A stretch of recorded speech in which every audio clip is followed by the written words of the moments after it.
Acosta's Triumph 765cc motor screaming behind him. He'll be expecting at some stage a move as Aldeguer gets a little bit hot into turn number 12. There's barely the width of a wheel distance now between Arbolino and Acosta. Are we all set for a grandstand finish here in Moto2 in Austin? Through turn 15 we go. Oh, Acosta has a big moment there on the power coming out of that turn number 15. He was out of the seat briefly there, so a little bit of breathing space for Tony Arbolino. When that's happened in the past though, Acosta's quickly been able to zap back onto Arbolino's rear tyre. Yeah, about a half a lap of breathing space potentially this for Tony Arbolino. There will be 4 more to go as they cross the line. Arbolino, of course, chasing back-to-back victories in 2023 and back-to-back victories in Austin, Texas. He's got good memories of this place and he is 4 laps away from making another. Acosta, though, is going to make him work hard for this. It's just 0.3 of a second to gap, but watch again as they approach turn 1 as Acosta just zeroes in on the back of the race leader. There's Aaron Canet then, who really hasn't got late race pace here for the podium, has he? He's got nothing at this stage for Aldeguer and Alcoba. In fact, he's nearly a second behind Alcoba. Benchnader is the one with the late race pace here. He's right behind Canet now. You can see then in the back of shot, Benchnader is the fastest man on circuit at the moment. He did a 2:09.747 on the last lap. That was over half a second quicker than the leaders. It's been a curious race for Benchnader. Started from the front of the second row and went backwards, but he's rallying late on here. Got to be careful here, Canet, because he's almost dipping back into the 211s. Be really interested to find out what bothers hit Canet late on here in Kota. This is the battle then. It's a 2-rider showdown for the lead between Arbolino and Acosta. A 2-rider showdown now for the final place on the podium between Aldeguer. Did he get a helping hand here? Was he pushed out? Not really any obvious reason why Canet has started to slip out of contention. So 2 groups of 2 really for the 3 place on the podium. It's Arbolino from Acosta. Acosta again just shadows, he ghosts and hunts down Arbolino, stalks him on the brakes into turn number 12, but no way through. Then it's back to that battle involving Aldeguer and Alcoba for the final place on the podium.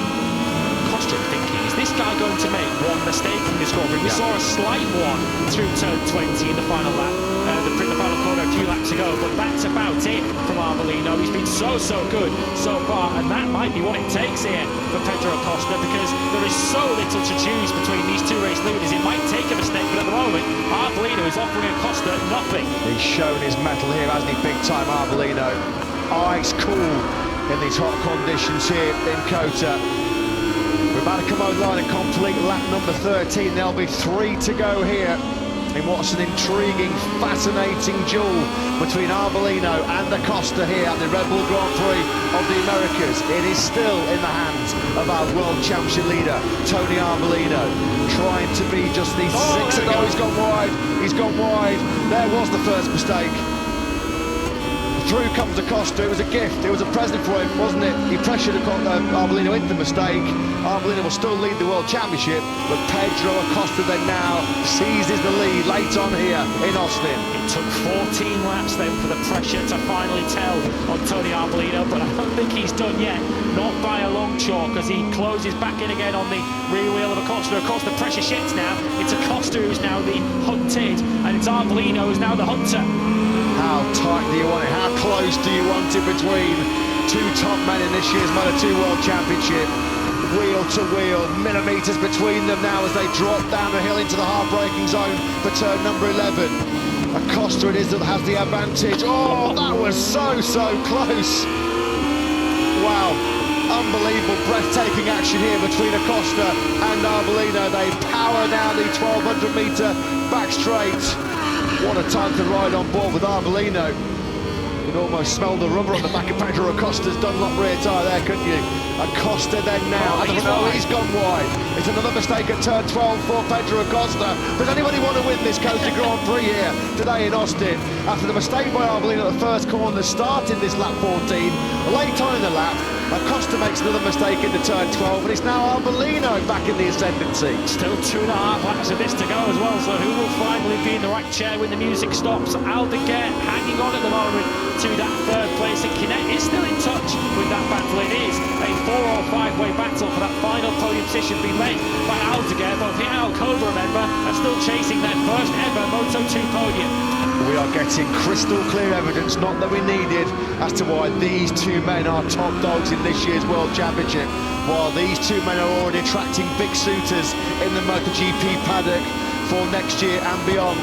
Pedro Acosta, we know he's been outlined. John Zarco in Portimao called him a genius in the making. At the moment, he's now trying to find a way to the inside again. He just ran that slight tighter line to Tony Arbolino. There was no repeat of his mistake on the previous lap from Arbolino. This time around, he absolutely nailed that first turn this time, and he still leads in sector 1. 2 to go here in Kota. Yeah, I don't think that was an overtaking attempt from Acosta. That was just his preferred line into turn 1. Arbolino likes that wider sweeping approach. Acosta now will be thinking, I might just have to be a little bit more bold here as he follows Arbolino through this first half of the lap. Turn 11 appears to be where Acosta gets particularly close. That might be the point that he chooses, but of course he's then going to have to lean on this final lap. And look how close he's getting in the background for 3rd, 4th and 5th. Kinet's come back into it. Is this an early chapter in the main story of this year's Moto2 World Championship battle, as Arbolino defends tirelessly down into that turn number 11, picks it up on the fat part of the tyre, tries to pick up the traction, tries to pick up the drive grip to keep Acosta at bay down this long straight.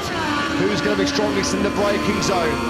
Second to last lap here in Austin, on board with Pedro Acosta. He's not going to be close to attack on the brakes. Arbolino gets it a little bit out of shape. No, he's going to get his nose wiped here.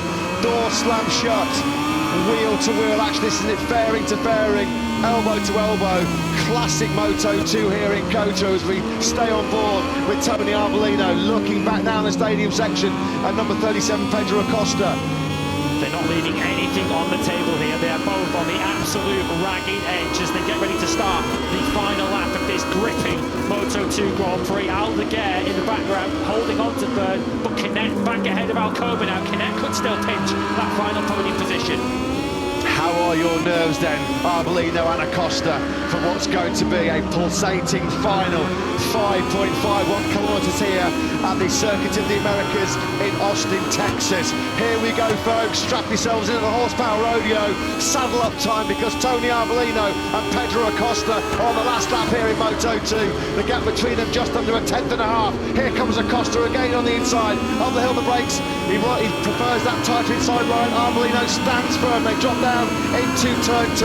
Arbolino has it by a bike length or more. And Arbolino should now be clear for the rest of this first sector, because it is pretty much one at a time, despite Pedro Acosta closing in on the back of the number 14. We saw in the previous lap, Arbolino recognised that Acosta was a threat into turn 11 and took a slightly more defensive middle line down the racetrack. Will he do the same again on this final lap? Into turn number 7. Still 13 corners left here for Pedro Acosta to work out the puzzle. A difficult puzzle it is as well to find a way through on Tony Arbolino. Now here is one of the favoured overtaking hotspots here around this magnificent Kota course into turn number 11. Arbolino goes defensive. I just wonder where now Acosta's trying to get a slingshot here on a slightly wider sweeping line to pick up some slipstream. He's running out of overtaking places now. We come down the 1200 metre back straight. Is Acosta going to be close enough to attack Arbolino on the brakes? The three abreast in the background, battling for 3rd. Alcoba and Aldeguer back ahead of Kinet. Here comes Acosta, he's ahead before they even got into the apex of the corner. Has he made the apex? He has just. Oh, the front end of Acosta's machine there was chattering his brains off. Kinet and Aldeguer run wide into turn number 12. Where do you look on this last lap? It's like Moto3 all over again, isn't it? Pedro Acosta has the advantage into turn number 15. Tony Arbolino now really, there's only turn 19 and turn 20, the last 2 corners here in Kota, where he's got to try and find a way through on Pedro Acosta. Acosta will try and balance aggression and defensiveness here. Oh, big bubble there on the big bump through turn number 18 for Acosta, but he runs that tight line. We have got just 1 corner to go here in America. Pedro Acosta sweeps to the inside line. Through the final corner he comes, turn 20. Tony Arbolino runs that tight line. It's going to be super close to the line, but Acosta wins. An absolutely unbelievable race here in Moto2 in America. And Bo Benschneider takes the final place on the podium. Brilliant by the rider from the Netherlands. What a race that was. Pedro Acosta makes it 2 wins out of 3 in 2023. What a race that was, what a battle between these two. Great respect shown between 2 current rivals and 2 big rivals for the future as well. Huge credit goes to Bo Benschneider. He won an unbelievable last lap battle. He came through Benschneider on Alcoba, Salaj and Aldeguer on that last lap to take his first podium finish in the Moto2 World Championship.